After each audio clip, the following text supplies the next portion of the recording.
ខ្ញុំសូមចែករំលែកពីកម្មវិធីមួយដែលយើងបើករានេះ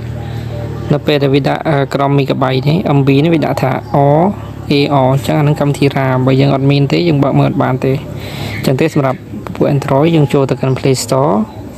ហើយយើង search ពាក្យនេះរានេះបន្តមកយើងកុំយកលើគេនេះយកអាទី2នេះមានអ្នក download មក100លាននេះបាទនេះ download កម្មវិធីនេះមក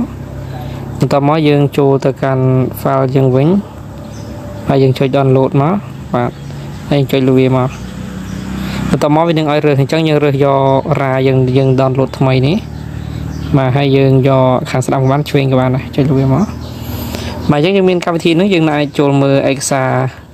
បាទឯកសារនៅក្នុងនឹងបានយើងចុចចូលទៅបាទហើយយើងគ្រីសមកបាទអញ្ចឹងទេយើងអាចចុចបើកលើវាមើលតែម្ដងក៏បានដែរនេះយើងចុចឲ្យវារើសនេះបាទអញ្ចឹងនេះដោយសារ file ហ្នឹងគឺនិយាយឈ្មោះខ្ញុំបាទអញ្ចឹងខ្ញុំអាចចូលមើលបានអញ្ចឹងទេយើងអាចយកកម្មវិធីហ្នឹងដើម្បីបើកមើលនៅឯកសារទាំងអស់ដែលមានប្រភេទ Jira បាទសូមអរគុណច្រើន